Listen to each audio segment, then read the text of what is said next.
All right, are you ready to have some fun? Because we're talking about cannabis, and it should be fun, I think, don't you? Well, it is. The business that we work in is the most fun I've ever had in my career. My name is Cam Battley. I am the Chief Corporate Officer of Aurora Cannabis. The slide says Mark Lockmacher. He's my sidekick and friend. He's our head of investor relations, but they decided to send me to this thing instead. So I'm very happy to be here in Germany and in Frankfurt, a country that Aurora loves very much. You may or may not know that we are supplying Canadian-grown cannabis to the German medical system. And Germany matters to us very, very much. Germany is very soon, we believe, going to be the largest federally legal or nationally legal medical cannabis market in the world. And more than that, Germany has taken a very progressive approach to medical cannabis in that most patients are receiving insurance reimbursement. And that's the way it should be. This is a gesture of leadership on behalf of Germany, treating medical cannabis as it should be treated, the same as any other prescription drug.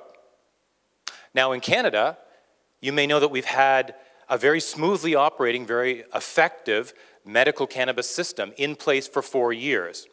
It has a lot of patients in it, about 350,000.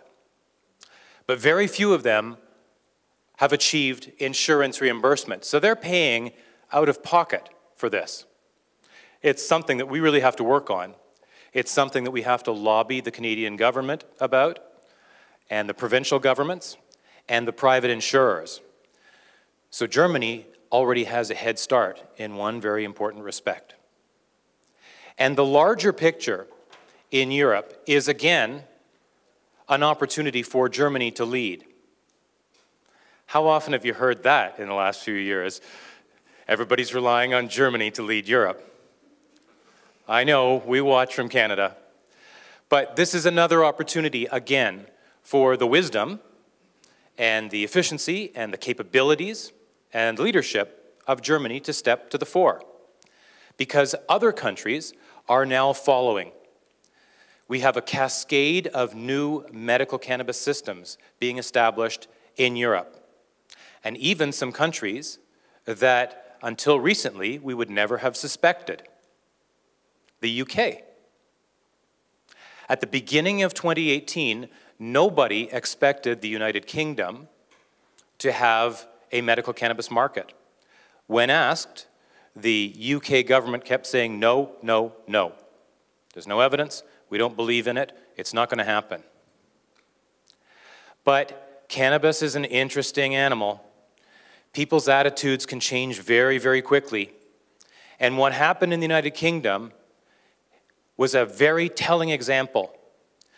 The media started to tell the stories of 2 very sick little boys who had epilepsy and were illegally using cannabis to manage the seizures from their condition. And all of a sudden, public sympathy changed things very, very quickly.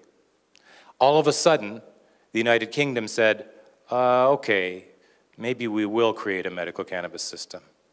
And now there are loud voices in Britain who are saying, let's not just create a small medical cannabis system, let's create a world-class medical system, and let's benefit from the economy that can develop. Now that's smart thinking, and that's the kind of thinking that I like to hear in Germany.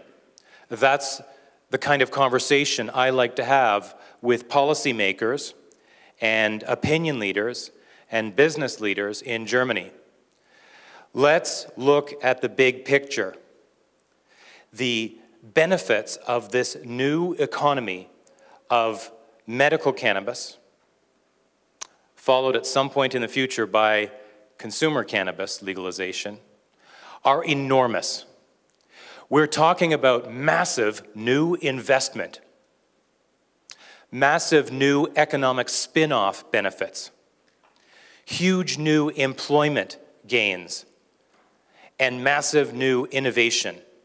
and that innovation and all of those other benefits will occur in the countries that invest in the cannabis industry and also establish a framework for the legal use of cannabis, first on a medical basis and ultimately on a legal consumer legalization basis.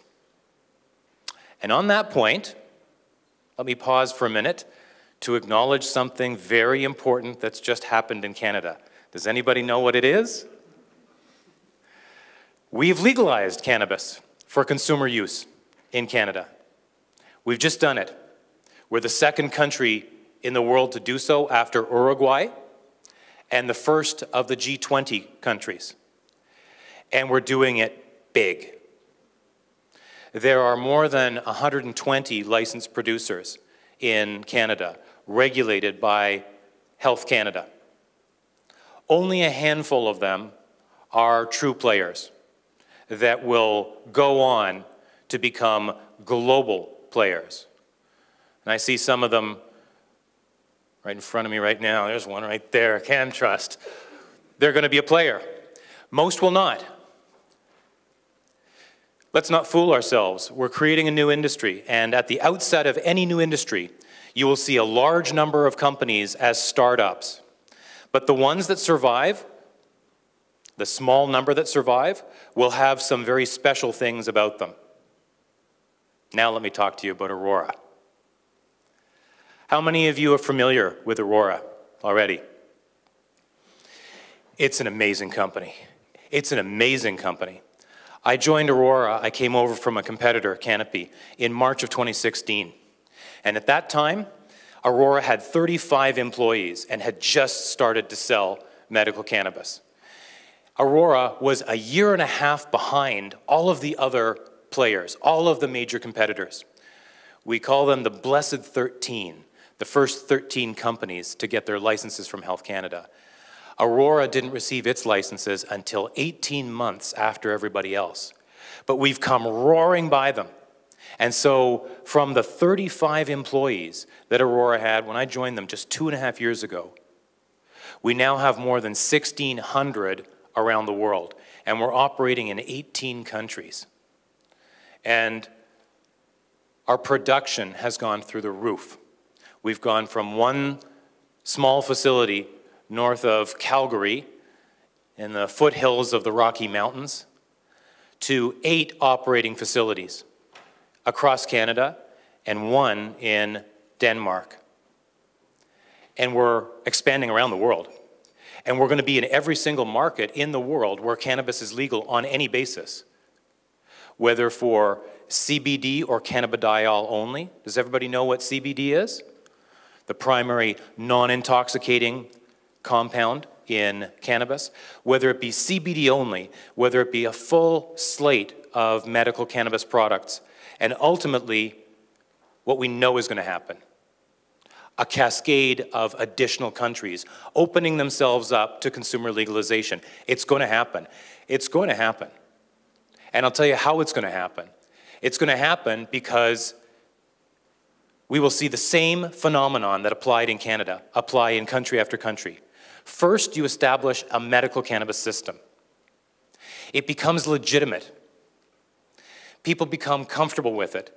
Once your grandmother and your uncle are using medical cannabis to manage their arthritis pain, suddenly the substance is not so scary. Suddenly the stigma starts to lift off the substance. Suddenly society starts thinking about cannabis differently. Suddenly people start to pay attention to the data that show that cannabis is in fact a safer substance than alcohol. It's a more benign substance than alcohol on both an individual health impact basis and on a societal impact basis. And then countries are going to start to think differently about cannabis. And they're going to be asking themselves some hard questions and some very important questions, starting with, should we be criminally prosecuting people for using cannabis? That's a question I'm starting to hear asked in Germany, to this country's great credit. And it's my belief that Germany will be one of the first countries to make a rational decision based on sound, intelligent public policy to proceed with consumer legalization. Because once you ask yourself that question, should we be putting people in jail for using cannabis? The answer is pretty obvious. It's not justifiable. Now, in Canada, we have an additional problem with the criminal prohibition of cannabis, or at least we did until this past week. And that is that the law criminally prohibiting cannabis was not ineffective, or it was ineffective. It didn't work. We already had millions of people, just like in Germany, who used cannabis on a regular basis. The law wasn't working. It was ineffective. But worse than that was that ineffective law was unevenly and unfairly applied. And you know what happens whenever a law is unevenly and unfairly applied. It hurts minorities more than everybody else.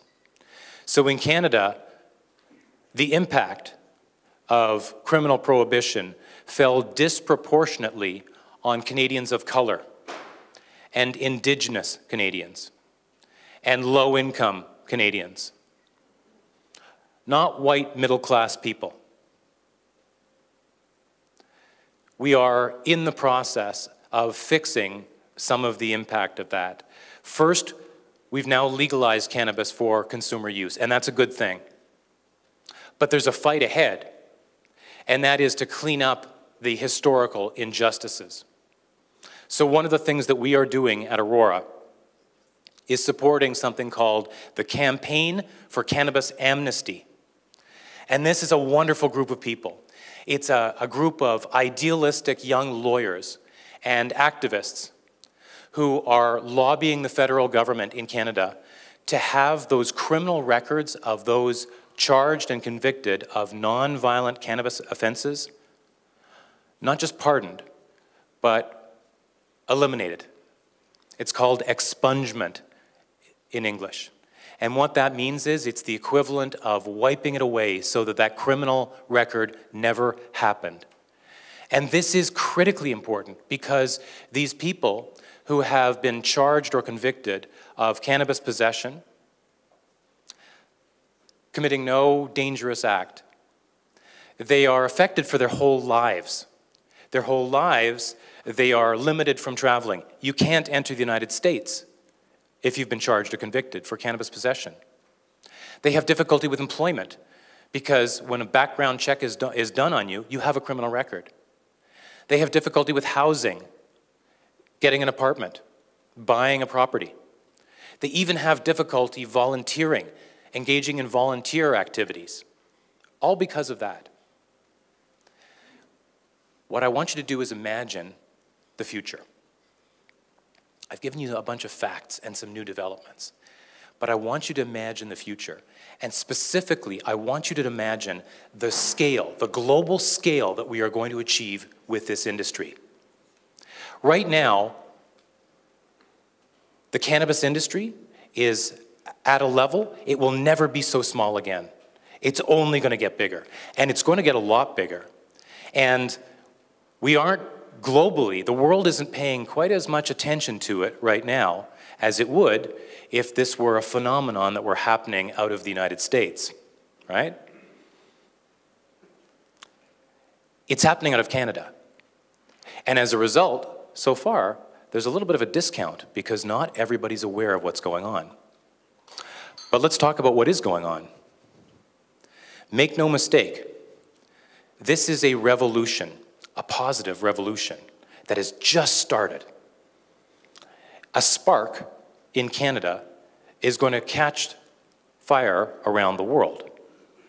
It's going to be big. This is part of what I would classify as a global megatrend, a significant shift in society, in law, in business, and in industry. And it's going to change a lot of things, and it's going to change those things for the better.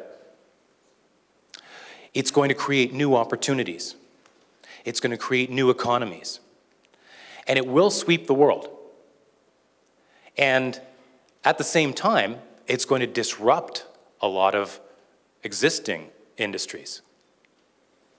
Think of the brewing industry. There are clear indications already in the US states that have legalized cannabis for consumer use that cannabis is disrupting the beer industry. There is a certain substitution effect in play. Who knows if that'll happen in Germany? I know you guys really love your beer. Actually, I love your beer too. There is disruption happening on the pharmaceutical side.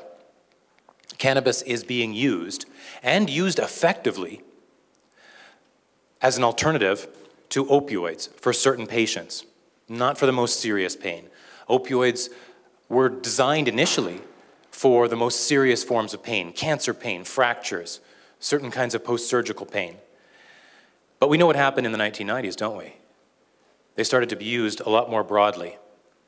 It's what created a very deadly opioid crisis in country after country, because certain pharmaceutical companies, and I like the pharmaceutical industry, that was my whole career up until 4 years ago. In fact, I worked for the CEO of Bayer in Berlin. I love the pharmaceutical industry, but certain pharmaceutical companies in the 1990s saw an opportunity to promote the use of opioids for moderate pain and chronic pain for indications that they should not have been used for. And that created a cascade of addiction and too many deaths. And frankly, I think that those companies should be held to account for what they've done. But now, in countries that do have a major crisis with opioids, we also have an alternative. Cannabis, in its various formulations, can be used by some patients with moderate or chronic pain to manage those conditions without opioids. It can also be used, cannabis can also be used for something known as opioid sparing, which means the adjunctive, the use at the same time of opioids and cannabinoids. And the effect of that is to reduce the required dosage of opioids, thereby reducing the side effects and reducing the risk of dependence. Cannabis is disrupting existing industries. And if you want to know how big it is, I'll tell you how big I think it's going to be, and in the not too distant future. I firmly believe that you will see the cannabis sector globally, led by a handful of Canadian companies that have a big lead, become bigger than the global brewing industry, and I'll tell you why. One, there is a medical component to cannabis, a clear and supportable medical component. And we can't say that for beer, no matter what we might tell ourselves on a Friday afternoon, or a Sunday afternoon. I mean, I don't want to stop you from drinking beer today. That medical component is significant. The second reason why I think it's going to be this big globally is that once countries start to legalize cannabis for consumer use, and that is an unstoppable trend, there's no going back, we will become aware that cannabis has certain advantages over beer and other forms of alcohol. One, as far as I know, there's only one way to consume a beer. If you can think of another way, I don't want to know about it. Cannabis is different. Cannabis is different. There's a multitude of ways to consume cannabis. People smoke it. You can vaporize it. Do you know about vaporization? You use dried cannabis, you put it in a vaporizer, you heat it, but you don't burn it. So there's no particulate matter, but you get all the effect of the cannabinoids and the terpenes. It can be consumed in infused beverages or edible forms. At Aurora, we've got a proprietary process that creates a sublingual wafer that you stick under your tongue and it dissolves and it has rapid onset of action. So there are many ways to consume cannabis. But then the real kicker, the biggest advantage that cannabis has over beer and wine and liquor, is about the experience. Now think about it, whether you have a beer or a glass of wine or a shot of liquor, the neurological effect, the experience of the consumer is always the same. It's a central nervous system depressant. It has disinhibiting effects, making people feel relaxed and talkative, and used in moderate doses, people find that rather pleasant. Good for alcohol. Cannabis. Once again, cannabis is a different kind of animal. Cannabis, depending on the combination of cannabinoids and the terpenes, those aromatic compounds that give each cannabis strain its distinctive smell and taste, depending on the combination of those cannabinoids and terpenes, cannabis can have a very wide range of effects. It can be uplifting and stimulating, perfect for a night out with your friends, or going to a football match to watch Bayern Munich lose. I'm kidding. I love Bayern Munich. I just happen to be more of a Barcelona fan. Sorry, I'm a soccer coach. We call it in Canada, soccer coach, so we do have our favorites in terms of how we like to train the kids. Cannabis can also give you a laid-back experience. So you stay home and watch, binge watch your favorite TV show. Or it can be perfect for an intimate evening with your partner. It can give you that wide range of experiences. And that's the word, the experience. The consumer experience is what's going to make cannabis so big. And then there are a whole bunch of other benefits as well. For one thing, anybody who is health conscious is going to be aware that if you have 4 or 5 beers on a Friday, well, you just consumed the equivalent of a meal. Cannabis-infused beverages, how many calories? 0. This will come into play. It's already coming into play. In states like Washington and Colorado, it's coming into play. This is going to be big. We're at the very outset of a global megatrend that's going to change the world in some very pleasant and positive ways. And the last thing that I want to say to you is about Aurora's role in that, because Aurora is going to be doing it. We're the company that's going to bring you the future of the cannabis sector. And we're going to do it in some very particular ways.